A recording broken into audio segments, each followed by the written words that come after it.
Well, hello guys, it is that time once again for another edition of Odds and Ends, where I read you some really weird news stories from all over the world, and hey, they don't call it Odds and Ends for a reason, you know?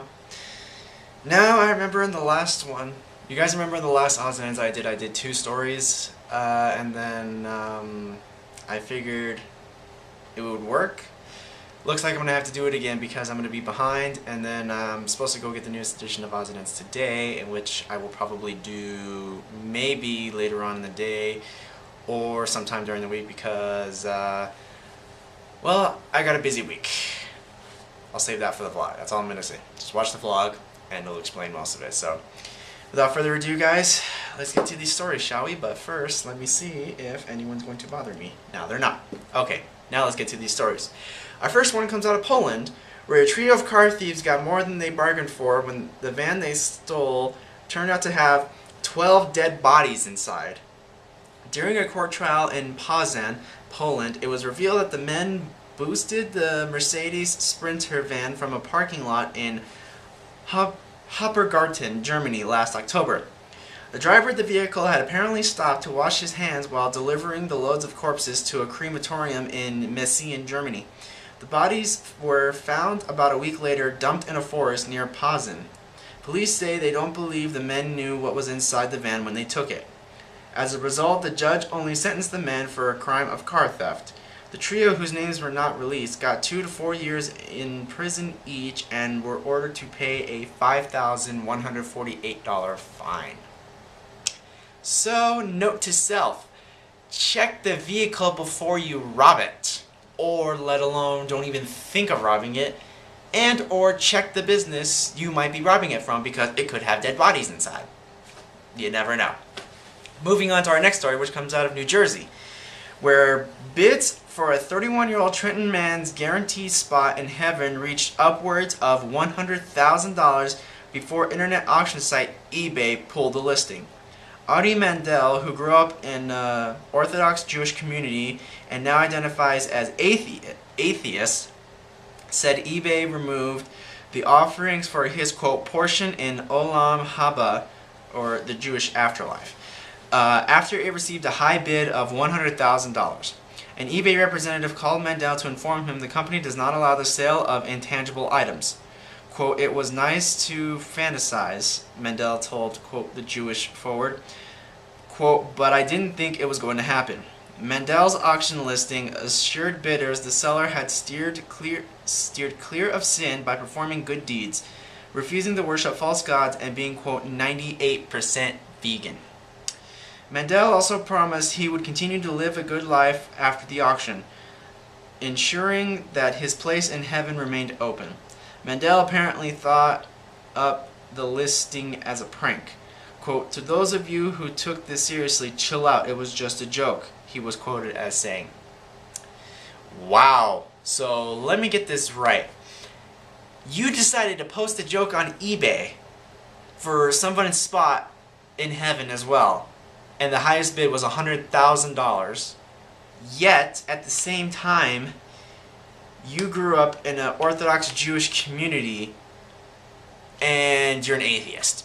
So, what's wrong with that? Everything.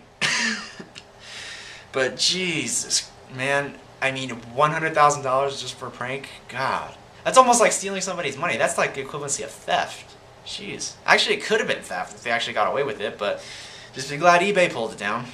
So, moving on to our next story, which comes out of New York, where police in New York City believe they may have caught a serial rug snatcher. William Footman, 55, is accusing of stealing 6 rugs from a Chase Bank ATM vestibules in Lower Manhattan and the Upper East Side. The New York Post reports police are now combining through security camera footage to determine if Footman is behind 32 similar rug-based crimes. Quote, there is no one there to stop the criminals, and pedestrians think they're just doing maintenance for the ATM, a police spokesperson told the New York Observer. Investigators say the missing industrial quality ATM rugs are worth $400 each, and that Footman could be fencing them for $30 a piece at a warehouse in the Harlem neighborhood. Wow. So, you go to banks where they have tons of security, and yet you rob rugs. and there's a chance that you could have 32 similar rug-based crimes pinned on you as well. And yet, these rugs cost $400, and yet you're selling them for $30 a piece at a warehouse in the Harlem neighborhood. They're gonna find you, I'm telling you. That's like the stupidest thing to do.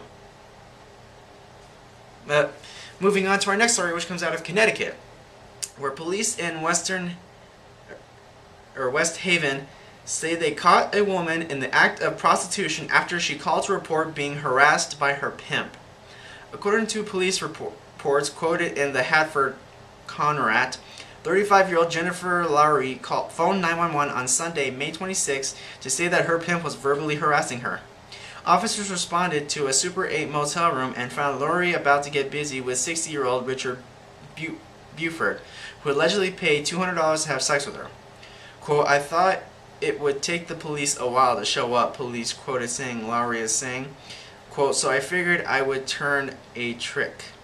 Unfortunately, the timely arrival of the police pushed the kibosh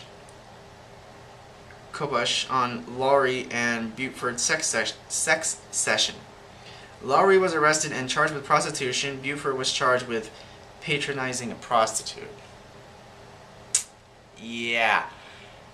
You should have waited, but obviously a lot of people don't have a real decent patience of waiting for a long period of time. So, sucks for you because you're getting screwed and so is the guy. Yeah, way to go. And moving on to our final story, which comes out of Missouri, where a 10-year-old boy's custody lead led to a $10,000 payday. Cody Schaefer of South Dakota had set up a meeting with his ex-wife to pick up the couple's 3 children in Kansas City, the halfway point between her home and his. The family checked into the Hilton Kansas City Airport Hotel on Saturday, March 25th. Schaefer told the Kansas City Star his 10-year-old son Tyler began opening drawers in the room looking for, quote, something cool. He found it in a stack of bills totaling $10,000. Quote, "He looks for stuff at random," Schaefer told the newspaper. Quote, "He's very observant." The Schaefers turned the money over to local police. So far, no one had claimed it. Quote, "I think I would know I was missing $10,000 pretty quick." Sergeant Randy Francis, a property and evidence supervisor for the Kansas City Police, was quoted as saying, "If no one claims the money in 7 months, it will revert to the finder, 10-year-old Tyler Schaefer." What are the odds of that ever happening? You go to a hotel room and you find 10 grand in one of the drawers. That's quite a find. But then again, there have been cooler finds and really weird finds as well. So, but if he does get that money, I just hope he uses it wisely, for Christ's sakes. But anyways, guys, that edition was about 2 weeks ago, and then this was last week's edition I'm about to read to you right now. And the newest edition I will be getting very shortly, and we will be doing odds and ends sometime very soon, like I said earlier in this clip. But here we go. First story comes out of Spain, where the town council of Brunete, located about 20 miles from Madrid, had come up with a novel way of getting back at dog owners who failed to pick up after their pets. England's Telegraph newspaper reports the town had resorted to mailing discarded dog doo back to their owners. 20 volunteers had been enlisted at local dog parks to approach dog owners who failed to pick up after their pets and strike up a conversation. The goal of these conversations is to find out the name of the animal in question. Quote, "With the name of the dog and the breed, it was possible to identify the owner of the registered pet database held in the town hall," a spokesperson for the council told Telegraph. Once the owner's address was confirmed, the pooch poop was scooped up, placed in a box labeled, quote, "lost property," and delivered via courier to the owner's home. So far, 147 boxes of excrement have been mailed out. Authorities say unwarranted, quote, dog drops have declined some 70% since the campaign began. Well, that's one way of really getting the job done. But, I gotta say, if this really helps, if it's declined 70% since the campaign began and there's been at least 150 boxes sent to all these other houses, with their dog feces, saying that you need to pick up after your dog. Why the hell aren't we doing it here in the United States? I mean, some of these are pretty crazy, but then again, it would work here in the United States and in other countries too. I'm just saying. So why don't we do this? Why? Am I right? No? Yes? Maybe? I don't know. Tell me whatever you guys think. But moving on to our next story, which comes out of Canada, where it was either a case of mistaken identity or a shocking miscarriage of justice. Police in Alberta called off a homicide investigation after it was determined that a, quote, snuff film found in a landfill was nothing more than a clip from a Dan Aykroyd movie. Clare-G police spokesperson Kevin Brookwell said the film strip was found in a landfill and turned over to police. According to the Canadian Broadcasting Company, the clip showed a man holding a knife while standing over what looked like a dead body. Quote, this potentially looks like it could be a homicide or someone capturing a homicide or one of these snuff films, Brookwell said. The investigation ended after less than a day, however, when police recognized the man in the film as actor Dan Aykroyd. Completely ignoring the possibility that Dan Aykroyd made a snuff film, investigators did a Google search and decided that the clip came from the 1990 buddy cop movie or comedy Loose Cannons. Contacted about the incident by the website TMZ, Aykroyd responded, quote, the movie should have been left in the landfill where it belongs. I have no idea what to say to this except, how do you find something like this in a landfill, number one? Number two, I guess these guys really take things seriously when it comes to these kinds of stuff. So, whoever had the film before it was found in a landfill, I want to know what you did with it before that, and you should have probably done a better job of erasing that, so that way this wouldn't have happened in the first place. But, moving on to our next story, which comes out of Northern Ireland, where a golf resort in Enniskillen, Northern Ireland, is set to host the G8 Economic Summit later this month. But local town councils have been racing to cover up the area's poor economy by building fake storefronts and covering abandoned buildings with billboards. In the one-street town of Belcoo, a former butcher shop has had its windows covered in stickers that made it look like a packed meat counter. Across the street, another empty building had been mocked up to look like a busy office supply store. The small towns and villages around Enniskillen have been hit hard by Ireland's economic downturn. In fact, the five-star hotel in which G8 leaders are scheduled to meet had been in receivership since 2011. Northern Ireland's government has reportedly spent some €2 million or $3 million in dereliction funds, quote unquote, over the past 2 years. Almost a quarter of that money has been used to prepare for hosting the annual Group of 8 Leaders Summit in mid-June.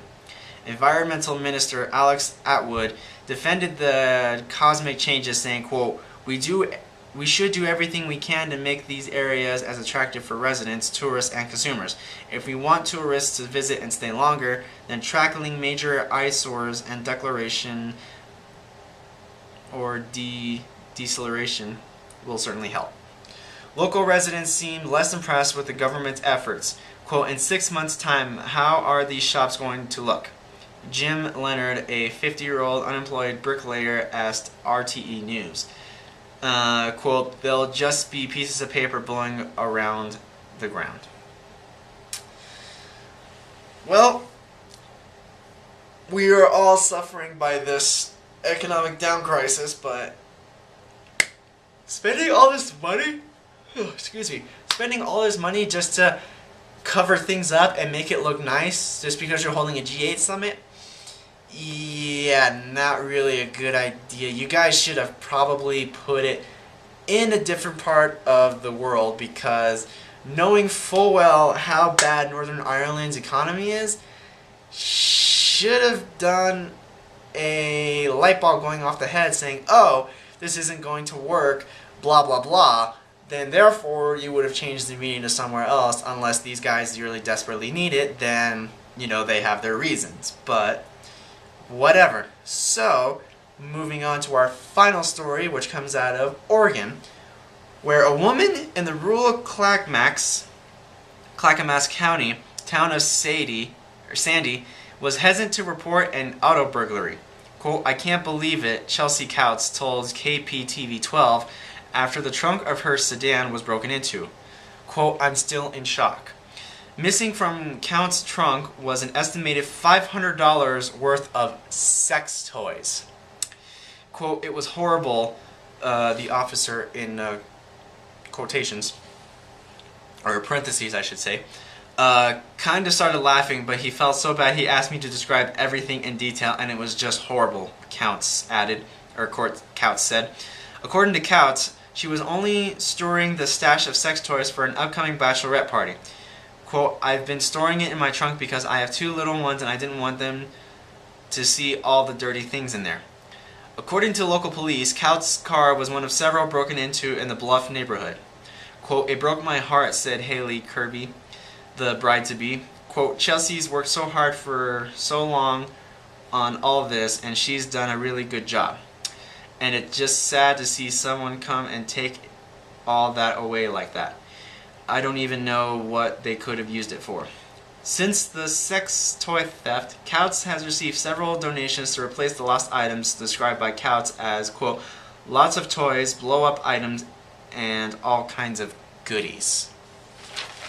So, I want to know, first off, who the hell is stupid enough to steal sex toys from a car, number one? Number two, I hope to Christ it's not a guy, because if it's a guy, this dude is really screwed, because he thought he was just going to get something out of it, and well, he did, because he did get a lot of sex toys, but I'm probably sure that wasn't what he was really intending to go for, though. But that's how crazy and stupid we are as the world. So anyways, guys, that is it for this edition of Odds and Ends, and I really hope you guys enjoy listening to those stories as much as I like reading them to you. And we will see you very soon for the newest edition of Odds and Ends, I should say. So anyways, guys, that is it for me. So we'll see you guys later, and take it easy.